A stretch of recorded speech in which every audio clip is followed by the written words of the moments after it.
Dubai में 5 kilometre तक फैला एक ऐसा आइलैंड बनने जा रहा था जिसके हर विला के बाहर प्राइवेट बीच मौजूद होगा।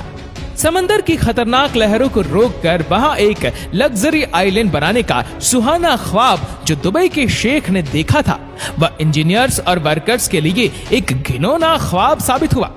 इस वीडियो के पार्ट नंबर 1 में आपने देखा कि कैसे दुबई की कोस्ट लाइन जो सिर्फ 70 किलोमीटर पर फैली हुई थी, उसको 124 किलोमीटर तक फैलाने के लिए ये पाम शेप का आइलैंड डिजाइन किया गया।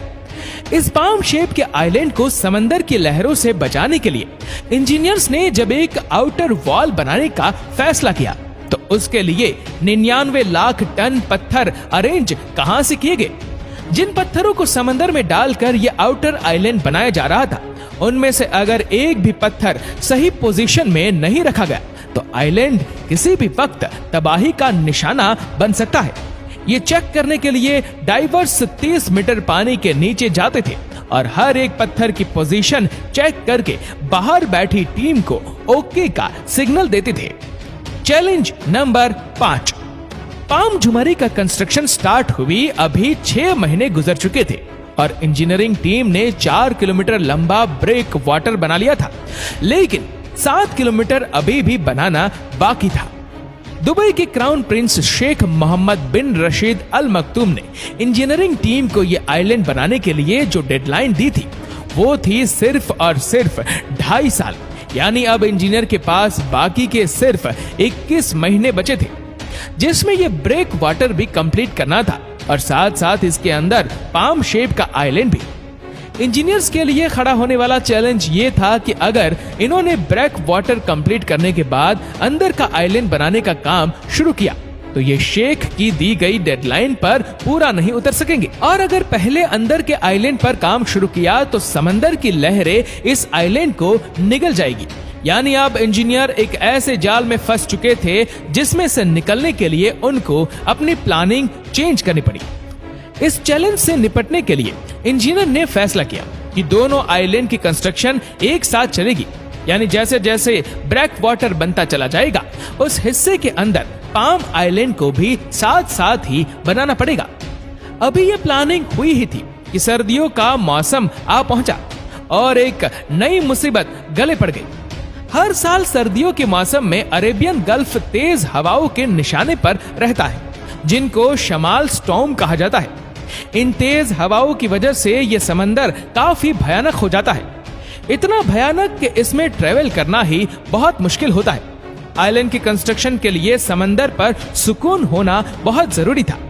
इस तूफान की वजह से 2 महीनों तक कंस्ट्रक्शन का काम होल्ड पर था, लेकिन इन 2 महीनों के दौरान कंस्ट्रक्शन टीम ने अपना टाइम जाया नहीं किया, बल्कि एक ऐसे मसले का सॉल्यूशन ढूंढने लगे जो वाकई एक बहुत ही मुश्किल टास्क था। Challenge number 6। पाम आइलैंड को बनाने के लिए 94 मिलियन क्यूबिक मीटर रेत चाहिए थी। अगर वजन के हिसाब से बात की जाए तो इस पाम ट्री शेप के आइलैंड को बनाने के लिए हैरत अंगेज तौर पर 1.5 करोड़ टन वजनी रेत रिक्वायर्ड थी, जो कि वाकई एक बहुत बड़ा टास्क था। चैलेंज ये नहीं था कि इतनी सारी रेत आइलैंड साइड तक पहुंचाई कैसे जाएगी, बल्कि चैलेंज ये था कि इतनी सारी रेत लाई कहां से जाएगी। अगर आप ये समझ रहे हैं कि ये रेत दुबई के रेगिस्तान से उठाई जाएगी तो आपका अंदाजा बिल्कुल गलत है।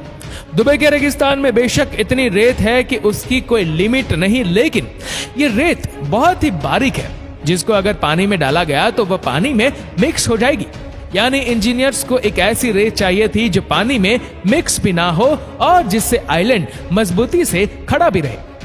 रिसर्च के बाद मालूम पड़ा कि इस काम को अंजाम देने के लिए जो रेत चाहिए थी वो समंदर के बॉटम से ही मिलेगी। कंस्ट्रक्शन साइट से 10 किलोमीटर दूर समंदर में एक ऐसा पॉइंट तलाश किया गया जहां बॉटम पर इतनी ज्यादा रेत थी जो इस आइलैंड को बनाने में पूरी पड़ सकती है। समंदर के बॉटम से ये रेत निकालने के लिए ड्रेजर का इस्तेमाल किया गया जो रेत को सक करके अपने टैंक में भर लेता था। सिर्फ 1 घंटे में यह ड्रेजर 8000 टन वजनी रेत अपने टैंक में भर लेता था और फिर कंस्ट्रक्शन साइट पर आकर ये रेत स्प्रे कर दी जाती थी। इस पूरे प्रोसेस को रेनबोइंग कहा जाता है।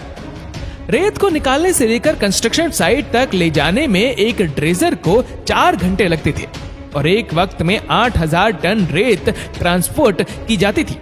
यानी अगर ये ड्रेजर सिर्फ डे टाइमिंग्स में 12 घंटे काम करेगा तो पूरे 1.5 करोड़ टन रेत लाने में 2 साल लग जाएंगे। लेकिन इंजीनियर्स के पास इतना टाइम कहाँ था, इसलिए यह फैसला लिया गया कि एक वक्त में कई ड्रेजर्स यह काम अंजाम देंगे ताकि कम से कम टाइम में शेख की दी हुई डेडलाइन पर पूरा उतर सके। Challenge number 7, palm tree shape के आइलैंड को रेनबोइंग के जरिए बनाना इतना आसान भी नहीं था। इस पूरे प्रोजेक्ट में सिर्फ एक लाइन सीधी थी, बाकी सारी लाइंस कर्व शेप में थी और खास तौर पर ट्री का ये कॉम्प्लिकेटेड शेप इंजीनियर के लिए काफी मुश्किलें खड़ी कर रहा था। ड्रेजर समंदर में रेत स्प्रे तो कर रहा था और आहिस्ता आहिस्ता आइलैंड का कुछ हिस्सा समंदर के ऊपर भी आ चुका था। लेकिन अब जानना ये था कि जो शेप ये लोग बनाना चाह रहे थे वो वाकई बन भी रही है कि नहीं। अगर गलत पोजीशन में रेत स्प्रे की गई तो ना सिर्फ आइलैंड का शेप बर्बाद होगा बल्कि पैसा और टाइम दोनों बर्बाद हो सकते हैं। इसी वजह से यह फैसला किया गया कि 650 किलोमीटर ऊपर आसमान में अर्थ के गिर्द घूमने वाली सैटेलाइट की मदद ली जाए। जी हाँ, अर्थ के इर्द गिर्द घूमने वाली सैटेलाइट के जरिए पाम जुमेरा साइट की फोटोज ली गई, जिससे यह साबित हुआ कि अभी तक आइलैंड का जितना भी काम हुआ है उसकी शेप प्लेन के मुताबिक ही है। शेख को यह जानकर खुशी तो हुई, लेकिन जैसे जैसे ड्रेजर्स सैंड स्प्रे करता जा रहा था उसकी मुश्किलात में उतना ही ज्यादा इजाफा भी होता जा रहा था। ना ही समंदर में ट्री शेप की कोई आउटलाइन थी और ना ही ऐसी कोई आउटलाइन यहाँ बनाई जा सकती थी।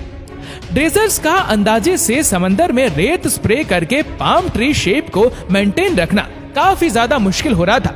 अब इंजीनियर्स को कुछ ऐसा करना था जिससे ड्रेजर्स को पिन पॉइंट एक्यूरेसी पता चल सके और वह फिर वहीं तक रेत स्प्रे करे। इस काम को अंजाम देने के लिए जीपीएस टेक्नोलॉजी का इस्तेमाल किया गया। वर्कर्स जिनके हाथ में जीपीएस यूनिट मौजूद थे वो आइलैंड के बॉर्डर पे वॉक करके जाते और उनकी पोजीशन का रियल टाइम डेटा सेव होता जाता था। जीपीएस कोऑर्डिनेट्स का ये डेटा ड्रेजर्स को भेजा जाता था और ड्रेजर्स सिर्फ उसी पॉइंट पर रेत स्प्रे करता था जहां मैन्युअली इंसान वॉक करके गया था। ये सॉल्यूशन पूरी तरह काम कर रहा था और अब ड्रेजर्स पिन पॉइंट एक एक्यूरेसी से आइलैंड के बॉर्डर पर फिलिंग कर रहा था। चैलेंज नंबर 8, पाम जुमेरा की कंस्ट्रक्शंस को स्टार्ट हुए 1 साल से भी ऊपर हो चुका था। ब्रेक वाटर 8 किलोमीटर बन चुका था और दूसरी तरफ पाम आइलैंड की टीम भी दिन रात सिर्फ इसी काम पर लगी थी। अभी तक पाम आइलैंड की 16 में से 9 शाखें बन चुकी थी।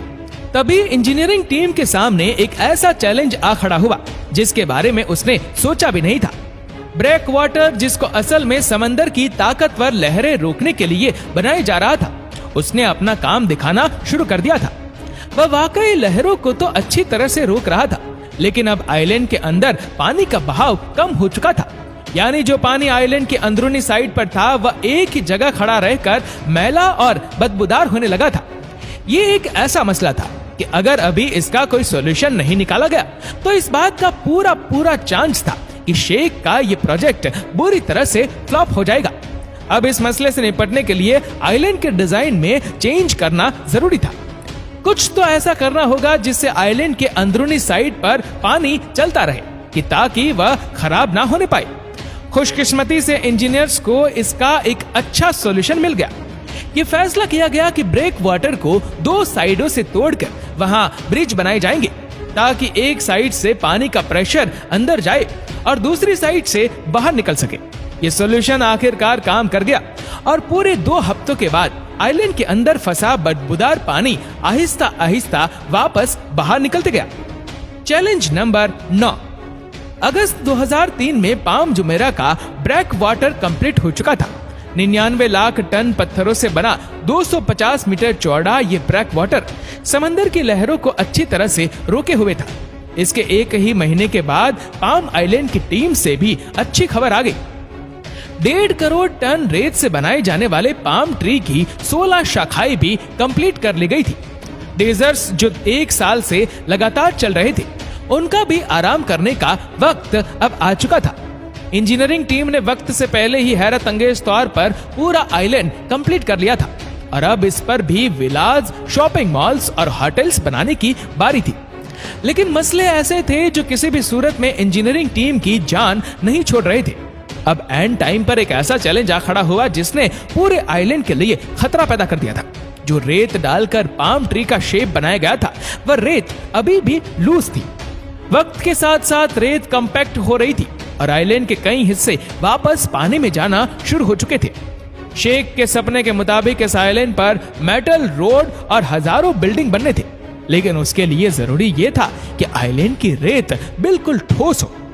यह मसला पूरी इंजीनियरिंग टीम के गले में आ चुका था और इसी वजह से सारा काम एक बार फिर से होल्ड हो गया।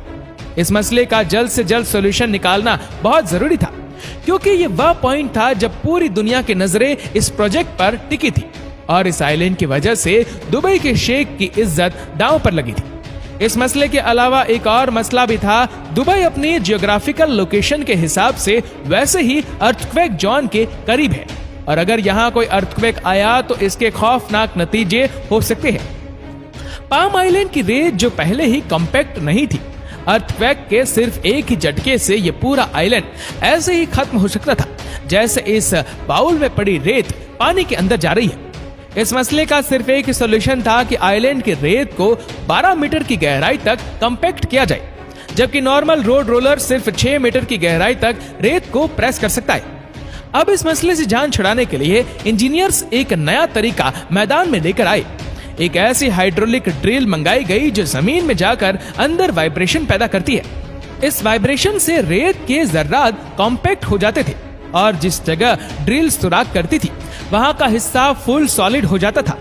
यह एक्सपेरिमेंट पूरी तरह कामयाब हो चुका था, लिहाजा अब इस तरह के 2.5 लाख से भी ज्यादा सुराख करके 5 किलोमीटर तक फैले पूरे पाम आइलैंड को बना लिया गया। जिस आइलैंड को बनाने में 7 साल का वक्त लगना था, 40,000 वर्कर्स की मदद से इसको सिर्फ 3 सालों में ही कंप्लीट करके एक नया वर्ल्ड रिकॉर्ड बना लिया गया। जनवरी 2009 में सारी बिल्डिंग बनाने के बाद पहली बार पाम जुमेरा कंप्लीट किया गया। उन वर्कर्स और इंजीनियर्स को सलाम है जिन्होंने मिलकर हजारों किलोमीटर में फैला एक विशाल पाम जुमेरा आइलैंड बनाया। उम्मीद करते हैं कि वीडियो आपको पसंद आई होगी। आपको ये वीडियो कैसी लगी नीचे कमेंट करके जरूर बताएगा और अगर आपको वीडियो अच्छा लगा हो तो इस वीडियो को लाइक करेगा, शेयर करेगा ज्यादा से ज्यादा लोगों तक और ऐसी ही और भी रोचक जानकारियों के लिए सब्सक्राइब करें हमारे यूट्यूब चैनल को और फेसबुक पर फॉलो करें हमारे पेज को। धन्यवाद।